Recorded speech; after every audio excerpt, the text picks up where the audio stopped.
नमस्कार प्रिय दर्शकगण।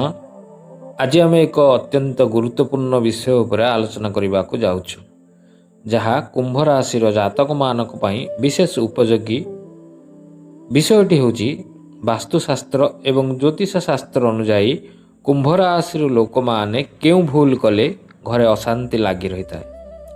कुंभ राशि कर्ता ग्रह होउचंती शनि। शनिदेव कर्म धर्म अनुशासन एवं त्यागर कर्ता।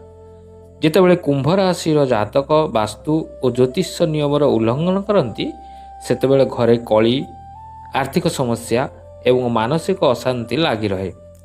आज विस्तृत आलोचन आम से सब भूल एवं त्रुटि विषय जानिबा जहा कारणरू घरे सुख शांति नष्ट हो जाए। प्रथम आम बुझा कुंभ राशि जातकों पाई वास्तुशास्त्र कौन कहे।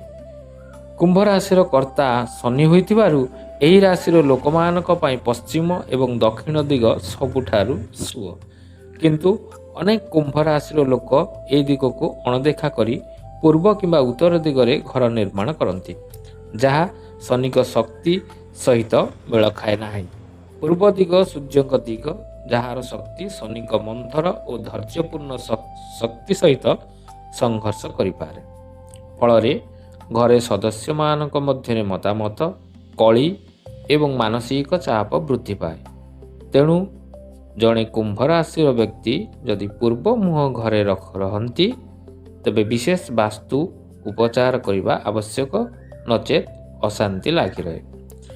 द्वितीय बड़ भूल होउची घरर मुख्य द्वार अशुभ दिगरे रहिबा। कुंभ राशि पाई मुख्य द्वार पश्चिम किंबा दक्षिण जोने रहिबा उचित, किंतु अनेक लोक अजाणतरे द्वार को अति कोणरे किंबा दक्षिण पूर्व दिगरे रखी दियंती। दक्षिण पूर्व दिग अग्नि तत्व सहित जड़ित, जहा शनिक शीतल एवं शांत शक्ति को व्याहत करे। यह द्वारा घरे बारंबार अग्नि संबंधी दुर्घटना, विवाद एवं मानसिक अस्थिरता देखा दिए। यही भूल जोगु घरे अनवरत कली लगी रहे। तृतीय भूल हेउची रोषेई घर भूल स्थान।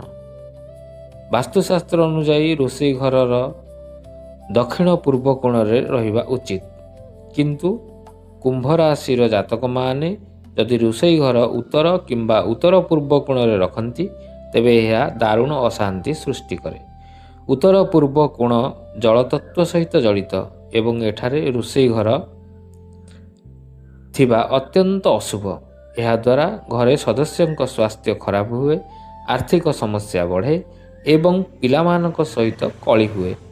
शनि पीड़ित कुंभ राशि लोकों पाई यह अत्यंत कष्टकर साब्यस्त हुए। तापर जदि आम चतुर्थ भूल को आलोचना करिबा, शोइबा कोठरीर भूल विन्यास। कुंभ राशि लोक माने केबे भी उत्तर पूर्व बा ईशान कोण रे शोइबा कोठरी रखिबा उचित नुहे। ईशान कोण देवतांक स्नान। एठारे शोइबा द्वारा मानसिक चाप, भय एवं अनिद्रा भली समस्या देखा दिए। यह छड़ा कुंभ राशि लोक माने पूर्व किंबा उत्तर मुह करी शोइबा उचित, किंतु अनेक दक्षिण मुह करी शोइतांती, जहा शनिक पाई अशुभ। यही अभ्यास जोगु स्वप्न रे भय आसे एवं रातिर मन अशांति रहे, जहा दिन बेले घरोई कलीर कारण हुए। पंचम भूल होउची घरे थिबा तुलसी गछर भूल स्थान। तुलसी गछ साधारणतः उत्तर पूर्व कोण रखा जाए, किंतु कुंभ राशि लोक माने चेष्टा करिवे जे तुलसी गछ पश्चिम किंबा दक्षिण पश्चिम कोण रखंतु। जेहेतु शनिदेव पश्चिम दिगर अधिपति, एठारे तुलसी गछ रखिबा नित्यांत शुभ। उत्तर पूर्व रे तुलसी रहिबा द्वारा घरे जल तत्व बढ़ी नकारात्मक शक्ति सृष्टि हुए, जहा शनि को अप्रसन्न करे। फलरे घरे कौनसी नुआ काम सफल हुए नाही एवं सर्वत्र विलंब हुए, जहा कुंभ राशि पाई अत्यंत अशांतिर कारण। षष्ठ भूल हेउची घर रंग विभाग। कुंभ राशि जातक मानक पाई नील, धूसर, कला एवं धला रंग सर्वोत्तम, किंतु अनेक लोक फैशन किंबा ट्रेंड देखि लाल, गोलापी, कमला भली रंग व्यवहार करती। कुंभ राशि पाई लाल रंग अत्यंत अशुभ, कारण लाल मंगल ग्रहर रंग, जहा शनि सहित शत्रुता रखे। घरे लाल रंगर अधिक व्यवहार द्वारा क्रोध, हिंसा एवं अग्नि दुर्घटनार आशंका रहे। सेहीपरि ହଳଦିଆ ରଙ୍ଗ ମଧ୍ୟ ସୂର୍ଯ୍ୟଙ୍କୁ ପ୍ରତିନିଧିତ୍ୱ କରେ, ଯାହା କୁମ୍ଭ ରାଶି ପାଇଁ ସେତେଟା ଶୁଭ ନୁହେଁ। ଭୁଲ ରଙ୍ଗ ବିଭାଗ ଯୋଗୁଁ ଘରେ ମାନସିକ ଅସନ୍ତୋଷ ବଢ଼େ ଏବଂ ସଦସ୍ୟମାନେ ସର୍ବଦା ରାଗିଲା ପରି ରହନ୍ତି। ସପ୍ତମ ଭୁଲ ହେଉଛି ଜ୍ୟୋତିଷୀୟ ଉପଚାର ବା ଉପାସନାରେ ତ୍ରୁଟି। କୁମ୍ଭ ରାଶିର କର୍ତ୍ତା ଶନିଦେବ ଏବଂ ଶନିକୁ ସନ୍ତୁଷ୍ଟ କରିବା ପାଇଁ ନିର୍ଦ୍ଦିଷ୍ଟ ନିୟମ ଅଛି। କୁମ୍ଭ ରାଶିର ଲୋକେ ଯଦି ଶନିବାର ଦିନ ଶନିକୁ ତୈଳ ଆଦି ଦାନ କରନ୍ତି ନାହିଁ କିମ୍ବା ଶନି ମନ୍ତ୍ର ଜପ କରନ୍ତି ନାହିଁ, ତେବେ ଘରେ ଅଶାନ୍ତି ଲାଗି ରହେ। ଶନି ଦେବ କର୍ମଫଳଦାତା, ତେଣୁ ତାଙ୍କ କୃପା ବିନା ଜୀବନ ଚଳେ ନାହିଁ। ଅନେକ କୁମ୍ଭ ରାଶିର ଲୋକେ ଭୁଲବଶତଃ ରବିବାର ଦିନ ସୂର୍ଯ୍ୟଙ୍କୁ ଅଧିକ ପୂଜା କରନ୍ତି କିମ୍ବା ସୂର୍ଯ୍ୟଙ୍କ ମନ୍ତ୍ର ଜପ କରନ୍ତି, ଯାହା ଶନିକୁ ଦୁର୍ବଳ କରେ। ଏହି ପୀଡ଼ନ ଯୋଗୁଁ ଘରେ ସୁଖ ଶାନ୍ତି ନଷ୍ଟ ହୁଏ। ଅଷ୍ଟମ ଭୁଲକୁ ବିଚାର ନେଲେ ଜଳ ସ୍ରୋତର ଅବହେଳା। ବାସ୍ତୁଶାସ୍ତ୍ର ଅନୁଯାୟୀ ଉତ୍ତର ପୂର୍ବ ଦିଗରେ ଜଳସ୍ରୋତ ବା ସିଙ୍କ୍ ବା ଟ୍ୟାପ୍ ରହିବା ଉଚିତ, କିନ୍ତୁ କୁମ୍ଭ ରାଶିର ଲୋକମାନେ ଯଦି ଦକ୍ଷିଣ ପଶ୍ଚିମ କୋଣରେ ଜଳସ୍ରୋତ ରଖନ୍ତି, ତେବେ ଏହା ଅର୍ଥ ନଷ୍ଟ କରେ। ଶନିଦେବ ଜଳତତ୍ତ୍ୱ ସହିତ ମଧ୍ୟ ଜଡ଼ିତ, ତେଣୁ ଜଳତତ୍ତ୍ୱର ଭୁଲ ସ୍ଥାନ ଶନିଙ୍କ କୃପା ହ୍ରାସ କରେ। ଏହାଦ୍ୱାରା ଘରେ ତମସ, ଅଶୁଦ୍ଧତା ଏବଂ ରୋଗ ବଢ଼େ। ଘରେ ଯଦି କୌଣସି ସ୍ଥାନରେ ପାଣି ଜମା ହୁଏ, ତେବେ ଏହା କୁମ୍ଭ ରାଶି ପାଇଁ ଅତ୍ୟନ୍ତ କଷ୍ଟକର। ଜଳ ଜମା ହେବା ଦ୍ୱାରା ମଶା ମାଛି ବଢ଼େ, କିନ୍ତୁ ଆଧ୍ୟାତ୍ମିକ ସ୍ତରରେ ଏହା ଘରେ ନକାରାତ୍ମକ ଶକ୍ତି ଆଣେ। ନବମ ଭୁଲ ହେଉଛି ପାଦବୃକ୍ଷ ବା ଗଛ ରୋପଣ। ଘରେ କଣ୍ଟାଯୁକ୍ତ ଗଛ ରଖିବା, ଯେପରିକି କାକ୍ଟସ୍, କୁମ୍ଭ ରାଶି ପାଇଁ ଅତ୍ୟନ୍ତ ହାନିକାରକ। କଣ୍ଟାଯୁକ୍ତ ଗଛ ତାମସିକ ଶକ୍ତି ସୃଷ୍ଟି କରେ, ଯାହା ଶନିଙ୍କ ଶାନ୍ତ ଶକ୍ତି ସହିତ ମେଳ ଖାଏ ନାହିଁ। ସେହିପରି ଘରେ ମଧ୍ୟମ ଭାଗରେ ବଡ଼ ବଡ଼ ଗଛ ରଖିବା ମଧ୍ୟ ଭୁଲ।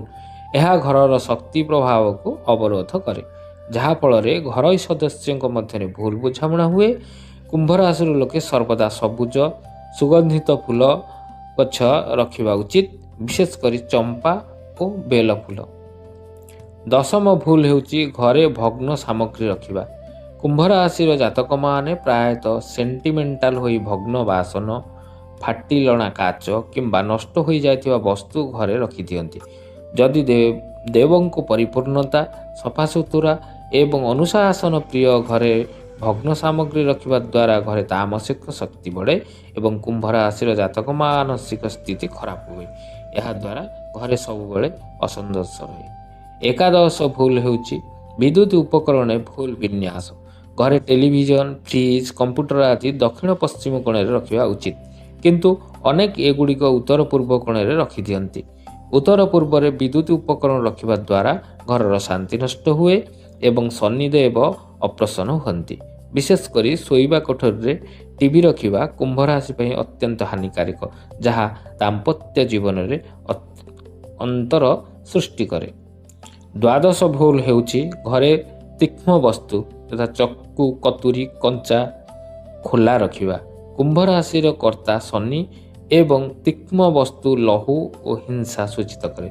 ଯଦି ଘରେ ଚକୁ, କତୁରୀ ଆଦି ଖୋଲା ରଖାଯାଏ, ବିଶେଷ କରି ଶୋଇବା କୋଠରୀରେ, ତେବେ ଘରେ ସବୁବେଳେ କଟୁବାକ୍ୟ ଏବଂ ମାନସିକ କଳି ଲାଗି ରହେ। କୁମ୍ଭ ରାଶିର ଜାତକମାନେ ଏହି ବସ୍ତୁଗୁଡ଼ିକୁ ସବୁବେଳେ ବନ୍ଦ ଆଲମିରାରେ ପ୍ଲାଷ୍ଟିକ କଭରରେ ରଖିବା ଉଚିତ। ତ୍ରୟୋଦଶ ଭୁଲ ହେଉଛି ପୂଜା ଘରେ ଗୋପନୀୟତାର ଅଭାବ। ପୂଜା ଘର ସବୁବେଳେ ଏକାନ୍ତରେ ରହିବା ଉଚିତ, ଯେଉଁଠି କୌଣସି ବ୍ୟକ୍ତି ବିନା ଅନୁମତିରେ ପ୍ରବେଶ କରିପାରିବେ ନାହିଁ। କିନ୍ତୁ ଅନେକ କୁମ୍ଭ ରାଶିର ଲୋକେ ପୂଜା ଘରକୁ ଅତି ସାର୍ବଜନୀନ ସ୍ଥାନରେ ରଖିଦିଅନ୍ତି, ଯେଉଁଠି ଚଲାଚଲି ମଧ୍ୟ ହୁଏ। ଏହାଦ୍ୱାରା ପୂଜାର ଫଳ ନଷ୍ଟ ହୁଏ ଏବଂ ଦେବତାଙ୍କୁ ଅପ୍ରସନ୍ନ କରେ, ଫଳରେ ଘରେ ଦାରିଦ୍ର୍ୟ, ରୋଗ ଏବଂ କଳି ଲାଗି ରହେ। ଚତୁର୍ଦ୍ଦଶ ଭୁଲ ହେଉଛି ପରିବାରର ବୟୋଜ୍ୟେଷ୍ଠ ସଦସ୍ୟକୁ ଅସମ୍ମାନ କରିବା। ଶନିଦେବ ବୃଦ୍ଧ ବ୍ୟକ୍ତି, ଗରିବ ଏବଂ ଦୁଃଖୀଙ୍କ ପୂଜକ। କୁମ୍ଭ ରାଶିର ଜାତକ ସ୍ୱଭାବରେ ବିଦ୍ରୋହୀ ହୋଇଥାନ୍ତି, କିନ୍ତୁ ଯଦି ସେମାନେ ବୟୋଜ୍ୟେଷ୍ଠଙ୍କୁ ଅସମ୍ମାନ କରନ୍ତି, ତେବେ ଶନିଦେବ ଅତ୍ୟନ୍ତ ଅପ୍ରସନ୍ନ ହୁଅନ୍ତି। ଏହି ଭୁଲ ଯୋଗୁଁ ଘରେ ସମୃଦ୍ଧି ଆସେ ନାହିଁ, ଯେତେ ପରିଶ୍ରମ କଲେ ମଧ୍ୟ ଅର୍ଥ ସଞ୍ଚୟ ହୁଏ ନାହିଁ ଏବଂ ସବୁବେଳେ କୌଣସି ନା କୌଣସି ବାଧା ରହିଥାଏ। ପଞ୍ଚଦଶ ଭୁଲ ହେଉଛି ଘରେ ବିଶୃଙ୍ଖଳା ଏବଂ ଅବ୍ୟବସ୍ଥା। କୁମ୍ଭ ରାଶିର ଜାତକମାନଙ୍କ ପାଇଁ ସ୍ୱଚ୍ଛତା ଅତ୍ୟନ୍ତ ଜରୁରୀ।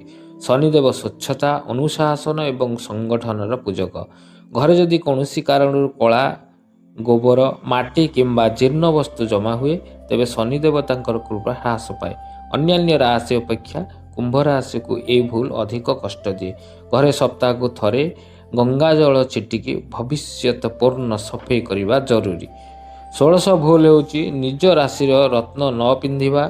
କୁମ୍ଭ ରାଶିର ଜାତକଙ୍କ ପାଇଁ ନୀଳମ ରତ୍ନ ଅତ୍ୟନ୍ତ ଶୁଭ, କିନ୍ତୁ ଅନେକ ଲୋକ ଗୁରୁଙ୍କ ପରାମର୍ଶ ବିନା ପିନ୍ଧିବା ତ ଦୂରର କଥା, ପିନ୍ଧନ୍ତି ହିଁ ନାହିଁ। ନୀଳମ ଶନିକୁ ସନ୍ତୁଷ୍ଟ କରେ। ନୀଳମ ନ ପିନ୍ଧିବା କିମ୍ବା ଭୁଲ ଧାତୁରେ ରତ୍ନ ପିନ୍ଧିବା ଦ୍ୱାରା ଶନିଙ୍କ ଅଶୁଭ ପ୍ରଭାବ ପଡ଼େ। ଫଳରେ ଘରେ କମ୍ପ୍ଲିକେଟ୍ସ, ସମସ୍ୟା, ଦୁର୍ଘଟଣା ଏବଂ ସ୍ୱାସ୍ଥ୍ୟଗତ ଅଶାନ୍ତି ଲାଗି ରହେ। ସପ୍ତଦଶ ଭୁଲ ହେଉଛି ଗୋଡ଼ ଉପରେ ଗୋଡ଼ ଦେଇ ବସିବା କିମ୍ବା ଶୋଇବା। ଏହା ସାଧାରଣତଃ ନୀତି, କିନ୍ତୁ କୁମ୍ଭ ରାଶିର ଲୋକଙ୍କ ପାଇଁ ଏହାର ଗମ୍ଭୀର ପ୍ରଭାବ ରହିଛି। ଗୋଡ଼ ଉପରେ ଗୋଡ଼ ଦେଇ ବସିବା ଦ୍ୱାରା ଶନିଦେବଙ୍କ ଅପମାନ ହୁଏ। ବିଶେଷ କରି ଶନିବାର ଦିନ ଏହା କରିବା ଘୋର ଭୁଲ। ଏହି ଅଭ୍ୟାସ ଯୋଗୁଁ ଘରେ କାହାରି ଅପ୍ରିୟ ଅଭିଭାବନା, ଦେହରେ ଗଣ୍ଠି ଦରଜ ଏବଂ ସ୍ନାୟୁ ସମ୍ବନ୍ଧୀୟ ରୋଗ ହୋଇପାରେ, ଯାହା ପରିବାରର ସୁଖ ନଷ୍ଟ କରେ। ଅଷ୍ଟାଦଶ ଭୁଲ ହେଉଛି ଘରେ ତୈଳ ଭର୍ତ୍ତି ଦୀପ, ବିଶେଷ କରି ତିଳ ତୈଳ ଭର୍ତ୍ତି ଦୀପ ନ ଜଳାଇବା ଉଚିତ। ଶନିବାର ଦିନ ତୈଳ ଦୀପ ଜଳାଇବା ଶନିଦେବଙ୍କୁ ସନ୍ତୁଷ୍ଟ କରେ। ଯଦି କୁମ୍ଭ ରାଶିର ଲୋକେ ଏହା କରନ୍ତି ନାହିଁ ତେବେ ଘରେ ତାମସିକ ଶକ୍ତି ବୃଦ୍ଧି ପାଏ। ଶନିଦେବଙ୍କ ସ୍ଥାନରେ where there is darkness it leads to negativity। ଘରେ ସବୁବେଳେ କୁଆଁ ପରି ଅନ୍ଧାର ରହେ ଏବଂ ଶକ୍ତି ପ୍ରଭାବ ବନ୍ଦ ହୋଇଯାଏ। 19 ଭୁଲ ହେଉଛି ଅହଙ୍କାର ପୂର୍ଣ୍ଣ ଆଚରଣ। କୁମ୍ଭ ରାଶିର ଲୋକମାନେ ସ୍ୱଭାବରେ ଜ୍ଞାନୀ ଏବଂ ସାହସୀ, କିନ୍ତୁ ଯଦି ସେମାନେ ଅହଙ୍କାର ପ୍ରକାଶ କରନ୍ତି ଶନିଦେବ ତୁରନ୍ତ ନିଜର ଅଶୁଭ ଦୃଷ୍ଟି ଦିଅନ୍ତି। ଅହଙ୍କାର କରିବା ଦ୍ୱାରା ଘରେ ଅଶାନ୍ତି ଲାଗି ରହେ, କାରଣ ଶନିଦେବ ସବୁଠୁ ଅଧିକ ଅହଙ୍କାରୀକୁ ସଜା ଦିଅନ୍ତି। ଘରେ ଝଗଡ଼ା, ମନୋମାଳିନ୍ୟ ଏବଂ ସାମାଜିକ ପତନ ଘଟେ। ଶେଷ ଅର୍ଥାତ୍ 20 ଭୁଲ ହେଉଛି ଘରେ ବ୍ୟବହାର କରୁଥିବା ଲୁଣକୁ ଅବହେଳା କରିବା। ଲୁଣ ଶନିଦେବଙ୍କର ପ୍ରିୟ ପଦାର୍ଥ। ଲୁଣକୁ ଖୋଲା ରଖିବା, ଓଦା ହେବାକୁ ଦେବା କିମ୍ବା କଳା ଲୁଣର ବ୍ୟବହାର ନ କରିବା ଏହା ଭୁଲ ଅଟେ। ଲୁଣ ଘରେ ସକାରାତ୍ମକ ଶକ୍ତି ବଢ଼ାଇଥାଏ। କୁମ୍ଭ ରାଶିର ଲୋକେ ଯଦି ଲୁଣକୁ ତଜ୍ଞତାର ସହ ବ୍ୟବହାର କରନ୍ତି, ଯେପରିକି ଘର ଚାରିପଟେ କଳା ଲୁଣ ରଖନ୍ତି, ତେବେ ନକାରାତ୍ମକ ଶକ୍ତି ମୁକ୍ତ ହୁଏ। ଲୁଣ ସମ୍ବନ୍ଧୀୟ ଭୁଲ ଯୋଗୁଁ ଘରେ ସବୁବେଳେ କଥା କଟାକଟି, ତୀକ୍ଷ୍ଣ ବାକ୍ୟ ଏବଂ ମାନସିକ ଉତ୍ପୀଡ଼ନ ଲାଗି ରହେ। କୁମ୍ଭ ରାଶିର ଜାତକମାନେ, ଆପଣମାନେ ଯଦି ଦେଖୁଛନ୍ତି ଯେ ଆପଣଙ୍କ ଘରେ ସବୁବେଳେ ଅଶାନ୍ତି, କଳି କାହାଣୀ, ଆର୍ଥିକ କ୍ଷତି କିମ୍ବା ସ୍ୱାସ୍ଥ୍ୟ ସମସ୍ୟା ଲାଗି ରହୁଛି, ତେବେ ଏହି 20ଟି ଭୁଲ ମଧ୍ୟରୁ କୌଣସି ନା କୌଣସି ଭୁଲ ନିଶ୍ଚୟ ଆପଣଙ୍କ ଘରେ ଘଟୁଛି। ଉପରୋକ୍ତ ଭୁଲଗୁଡ଼ିକୁ ସୁଧାରିବା ପାଇଁ ବିଶେଷଜ୍ଞଙ୍କ ପରାମର୍ଶ ନିଅନ୍ତୁ। ଶନିଦେବଙ୍କ ଉପାସନା କରନ୍ତୁ, ଘରେ ପଶ୍ଚିମ ଦିଗକୁ ସଫା ରଖନ୍ତୁ ଏବଂ ସବୁଠାରୁ ବଡ଼ କଥା, ଅନୁଶାସନରେ ରୁହନ୍ତୁ। କୁମ୍ଭ ରାଶିର ଶାନ୍ତି ଆପଣଙ୍କ ନିଜ ହାତରେ। ଆଶା କରୁଛି ଆପଣମାନେ ନିଜ ଘରୁ ଅଶାନ୍ତି ଦୂର କରି ସୁଖ, ଶାନ୍ତି ଓ ସମୃଦ୍ଧିର ଅନୁଭବ କରିପାରିବେ। ଧନ୍ୟବାଦ।